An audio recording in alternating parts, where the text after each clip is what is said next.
खुलुमबाय सार। गोजोनबाय। आं दा दङ सोरां मन्जु थियेटारनि बिगोमा चन्द्रकान्त मुसाहारि सार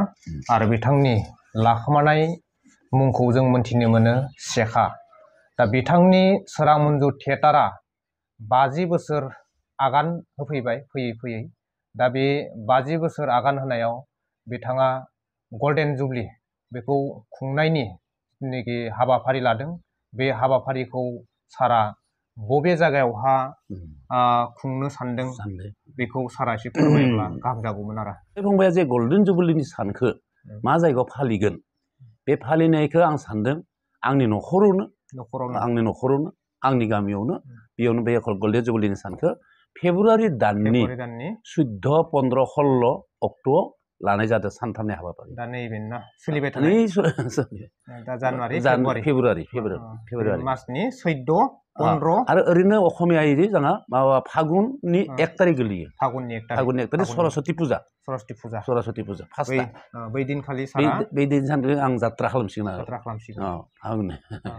सारा बे गल्डेन जुबलि खुंनायावहा बेसेबांसोनि बाजेट लानो सानदों? बाजेटआथ' गोबाङैनो लादो दा थैना खोथानो हालिया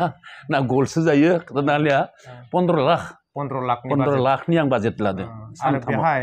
गल्डेन जुबलियाव सारा बबे बबे जायगानिफ्राय बा आलासिफोर लेंहरनो सानदों? आं समग्र असमाव जोंहा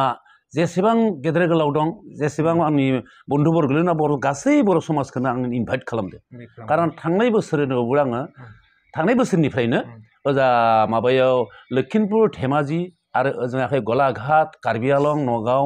आरो जा सोनाबाखै गवालपारा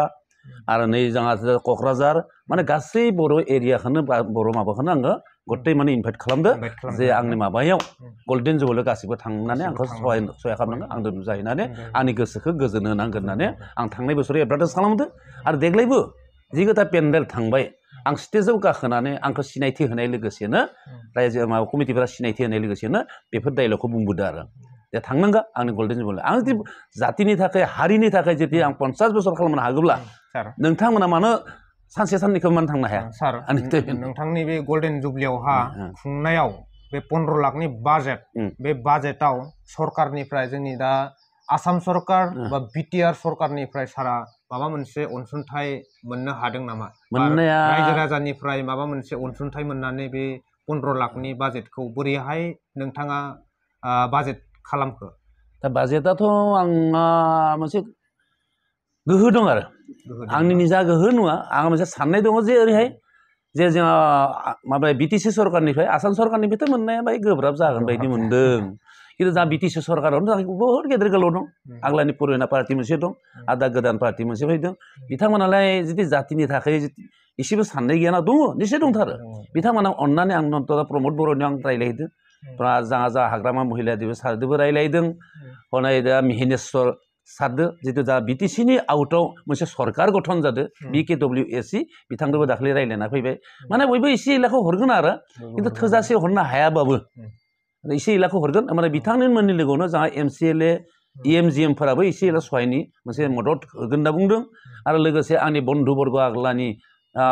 फुटबल गेलेनाय ओरैनो आं बहुत फुटबल गेलेदोंमोन थ' बे फुटबल गेलेनाय ओरैनो बन्धुफोराबो सोरबा 10,000 15,000 ओरै हरनायनि मोनसे माबा सानना दोनदो आरो दा बेखौ साननानैसो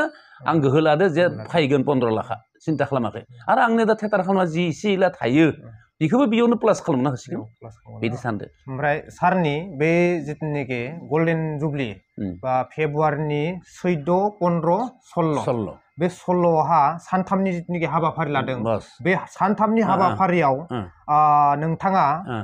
मा नायजाबफोरखौ दिन्थिनो आखायाव लादों? नायजाब हिसाबैथ' माबाखै आं माने दिन्थिगोन ना दिन्थिया? आंनि नाटकखौ आं दिन्थिनाय जाया दाना मा ओरै सानदों सारा माबायदि प्रग्रामखौ माने लानो सानदों 14 तारिखै जोंहा BKWSC नि मिनिस्टार हनै जोंहा माबाया फैगोन मिहिनेस्वर बसुमतारी बिथांखौ लिंदो आरो जा रमिय सारखौबो लिंदो बिथांखौबो लिंदो आरो बिथांनि पार्टिया 14 तारिखै आं बिथांमोननि दलखौ इनभाइट खालामदो आरो बेवहाय माने सानथामबो आंहा खेराइ ख्रिस्टि थागोन हर सान खेराइ ख्रिस्टि थागोन आरो बिनि हराव बे 14 नि हराव एसामिस थियेटार एसामिस थियाटारखौ आं लांदां थिनो होनना लिंदो थियाटारानो पार्टी खुला पार्टी एसामिस थियाटारा जेनेबा सारनिनो माने बिथोन होनाय ना बिथोन होनाय जोंनि एरिया दा जितु आंनि गामि बे गामि एकदम हासानि गेजेरावसो दं जे बर' गामि दं होननानै मिथिया किसुमाना गतिके সেইকাৰণে बर' हासाबो सुबिदाखौ होगोन अब्लाना सानदोंबा बार सेखाय ঠিক আছে আমাকো দেখুৱালে এই শব্দ হইগोन इनिफ्राय 15 तारिखै सारा होमबा बे बर' नायजाबफोरखौ बेहाय गल्डेन जुबलियाव जाया खनसेबो माने मोनसेबो नायजाबखौ दिन्थिनो लायाखै आरो दा बाबा आरो 15 निखौ खिथानांगौ 15 तारिखनिया 15 तारिखनिया जाबाय जोंहा आग्लानि बिटिसि सरकार आरो हाग्रामा महिलारि लोगोसे प्रमिलारानी ब्रह्म बिथांमोनखौ माने 20 तारिखआव बिथांमोननि पार्टीखौ 15 तारिखआव लादों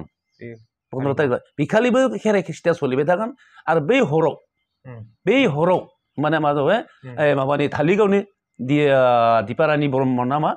बे हिनजावसाया मेथाइ रोजाबगोन फांसन हिसाबै हरसे आरो इनिफ्राय फंबायखौ बुंबाय आं आरो 16 तारिखै जोंहा प्रमद बर' सार आरो जोंहा बे बिश्वजित दैमारि सार बिथांमोननि दला हिखालि फैगोन आरो मन्त्रि एमएलए जेसेबां इएमजिएम दं बै सानाव फैसिगोन 16 तारिखआव आरो 15 तारिखनियाबो इएमजिएम एमसिएलए हाग्रामा सारदो फैगोन आरो ओजोंनियाबो बै मिहिनेश्वरनि लोगोआव 14 तारिखनियाबो मिहिनेश्वर सारनि लोगोआव बिथांमोननि इएमजिएमफ्रा फैगोन आरो लोगोसे आं गासै संगठनखौ लिंदों ओरै रखम जे बाथौखौबो लिंदों ओजा साहित्य सभानि पार्टीखौ लिंदों ओजोंहा माने एबसुनि पार्टीखौ लिंदों बिपिएफनि पार्टीखौबो लिंदों आरो जा फारसेथिं दाना फिल्म जगतनि मानसिखौबो लिंदों बिसा नामा बिथांमोनखौबो लिंदों आरो फारसे हारिमुनि मानसिफोरखौबो लिंदों दा गासैखौबो लिंजोबदो नङाबा सोरबा बुंगोन जे 50 बोसोर जाबाय सोरांमोनजो थियाटारा आरो जोंखौ लिङासैलै बिदि मोनसे खोथा फैयो दा बिथांमोनखौ लिंदों जोंखौ मानो लिङासै जोंखौ मोजां मोना এই बाथ्राया फैगोन 15 लाखनि बाजेट खालामदों जाय जाथोंसै सम्पत्ति फानगोन आं तथापि आंनि गोसोआ गेदेर এই गेदेरनि थाखायनो फंबाय दिनै आं 50 बोसोर मोनफैनाया खिन्थु बाबाया खोनायाखै खोमा पितृ सम्पत्ति 65 बिघा हाखौ आङो बे थियाटार सोरां मन्जु थियाटारनि नामाव फाननानै मात्र 8 बिघा हा दं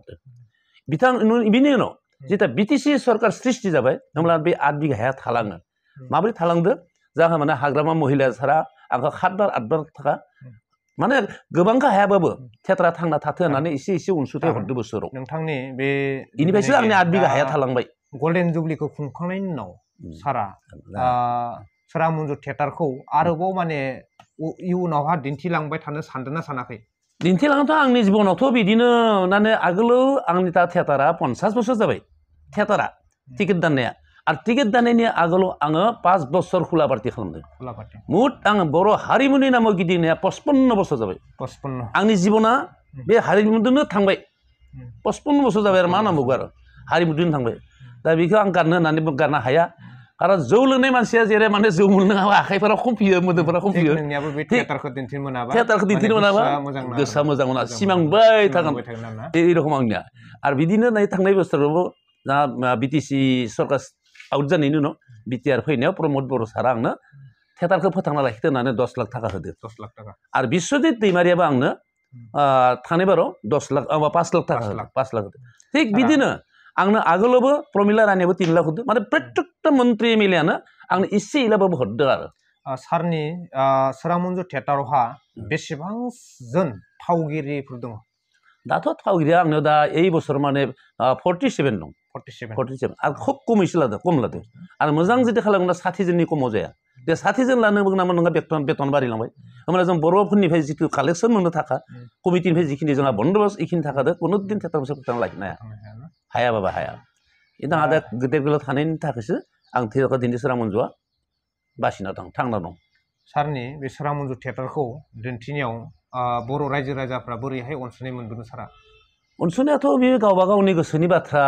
थेवबो आं बर' समाजखौ गाज्रि होनाखै मोनदों मोजाङैनो मोनदों दा गासै जायगायाव समान मोनाथ' बबेबा कमिटिया बिदिनो खालामो बबेबा कमिटिया मोजां रायज्लायना हरो जेलानाखि कमिटिनि भाखनफोरखौ मोजां मोनगोन जायगानि मानसिफोरनि रायज्लायनायखौ माने गोसोआ गोजौआव गाखोलाङो खालामथारगोन आं थियाटारखौ बिदि मोनसे आंहा भाब फैयो आरो जेला किसुमान कमिटिया थाखा होनो गोनां खारखोमायो फैसाखौ लस जादों होननानै दा बिदि माने किसुमान थियेटारालाय मा खालामदोंलै ओरैनोब्ला आंहा दुखु नाङो आरो आं जातिनि थाखाय आं इमान बोसोर नांबाय आंखौ मानो बिदि बुङोलै इसोरो बे बाथ्राया आंहा गोसोआव दुखु नांगौ आरो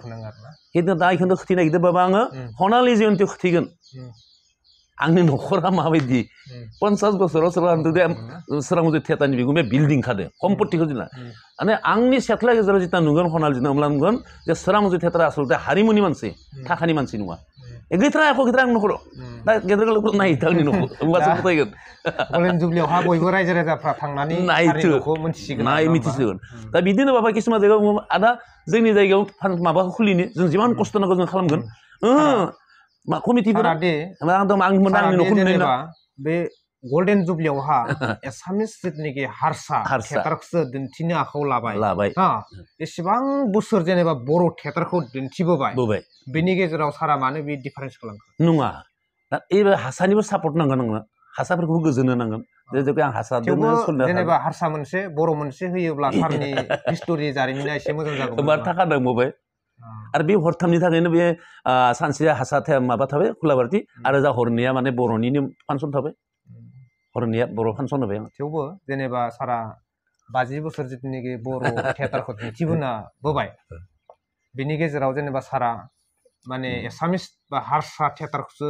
दिन्थिनो आखायाव लादों बेनि सायाव सारा माबा मोनसे गोथौ माबा मोनसे साननाय दं नामा आंनि बर'नि थाखाय आंहा खुनु हिंखा गैया अन्याय भाब गैया मात्र आंहा जे बर' जिहेतु हारसा समाजाथ' आंखौ आग्ला खेला धुलानिफ्राय दानि फंबाया बुंनाया चन्द्रकान्त मोसाहारि लिरो आं खिन्थु चन्द्रकान्त मोसाहारिखौ मिथिया शेखा होनबासो मिथियो शेखा होनबासो माने सारा जोंनि पाठशाला टाउनाव दाबो माने मस्त गेदेर टाउन बेयाव शेखा होनना बुङो दाबो आगोलनि बोराइफोरा माथो खुल शेखा दा भगबानक देखिसु होनना बुङो आंखौ ओइ फुटबल बिख्यात गेलेदोंमोन माने गुवाहाटि टाउन क्लाबाव 3 बोसोर गेलेनायनि उनाव आङो भारताव थांनो गोनां मानसि भारतनिफ्राय फैनानै माबायाव खेला बारथियाव थाङालासिनो थियेटार खालामदों आरो बे खेलानि दारैनो आंहा 6-7 बार साख्रि जादोंमोन खिन्थु आं साख्रि मावासै बर' हारिनि थाखाय आं हारिमुनि थाखाय जुद्ध खालामगोन होननानै दा सारा थियेटारखौ बबे जायगायावहा दिन्थिबाय थादों दाथ' दिन्थिनायाथ' आं सारा आसामानो दिन्थियो दायो माने रानिं देग्लाय सोलिबाय देग्लायो दा आंहा देग्लाय बाबा आंहा माबा दंबावो मात्र 8था पेन्डेल दङ 8था पेन्डेलनि उनाव गल्डेन जुबलि सिगां आं चेक खालामगोन दा देग्लाय दक्षिणपाराव थांनाय जायासै गवालपारा बेयाव थांनाय जायासै कार्बि आंलंआव थांनाय जायासै हनै गलाघाटआवबो थांनाय जायासै थिग ओजा मात्र साहाखै साहा धेमाजि लखिमपुर ओरैगाना क'क्राझार गिदिंनानै फैबाय आं थांगौमोन खिन्थु गल्डेन जुबलिनि थाखाय आंहा टाइमाव अभाब बिनि थाखाय आं थांनाय जायासै आरो जुदि थांनो थाखाय आं गारा आरो आंहा मोनसे फाखनबो दं आंहा चेलेन्ज दं बर' जातिखौ आं जेरै हाखौ आरो फोसाबबावगोन जे 50 बोसोरनि उनाव आं थियेटार खालामगोन आं गारा 15 लाखनि बाजेट बे खुंनायावहा सारा माबा मोनसे जेंना नुजागोन नामा रां रुफायाथ' जुदि नुजानायाथ' नुजागोन 15 लाख थाखा जों बायदि मानसियालाय बोरै खरस खालामो थेवबो आंहा गोसोनि गोहोआव माने मोनसे नामनि माबायाव बेखौ आं खालामनो सानदों दा सरकारनिफ्रायथ' दा जोंहा गेदेर गोलावफ्रा एसे एला होगोन होनना बुंदों आरो होगोनबो खिन्थु थेवबो बेनि गेजेरथिं जोंहा जिथु बर' रायजो राजाफोर दङ आंनि बन्धुबर्ग दङ बिथांमोननिफ्रायबो आं एसे एला रांनि अनसुंथाइ मोनगोन होननानै आं बिथांमोनखौ खावलायहरदों बिथांमोना जुदि आंनि बे माबायाव गल्डेन जुबलिनि मुङाव हारिमुनि मुङाव जुदि एसे एला आंनो अनसुंथाइ हरो अब्लानो आं हाजासे गोजोनगोन बर' समाजा माने थियेटार महरै हारिमु महरै दङ सोरां मन्जु थियेटारनि बिगोमाजों नांजाबनानै बेखिनिखौ आङो गोसोआव साननानै गोजोननाय मोनदों दा बेफोर रायजोआव खुंदो बिथांमोना जाहाथे आंनो एसे एला रांखौ मदद अनसुंथाइ हरो बिगोमाया रायजो राजानिफ्राय अनसुंथाइखौ लुगैदों बेखायनो सारनि नैबे एकाउन्ट नम्बराव बा पासबुकआवहा सारनो जा हायो एसे अनसुंथाइ हरोब्ला सारा जोबोद गोजोननाय मोनगोन होननानै फोरमायदों बे समाव बर' रायजो राजानि सिमाव मोनसे मेसेज फोसावदों सारा बिथांनि पासबुक जिथुनाखि बेंकनि एकाउन्ट बेखौ नैबे जोंनि भिडिअनि गेजेरावहा होनाय जाबाय जाय नोंथांमोना हरो बे भिडिअनि पासबुकआवहा हरोब्ला गाहाम जागोन आरो बिथाङा जोबोद गोजोननाय मोनगोन हरोब्ला ना सार सारा जेनेबा सारनि दिनैनि बे समावहा आंजों मोगा मोगि लानाय हाबाफारिखौ दिनै एसेयावनो फोजोबनाय जाबाय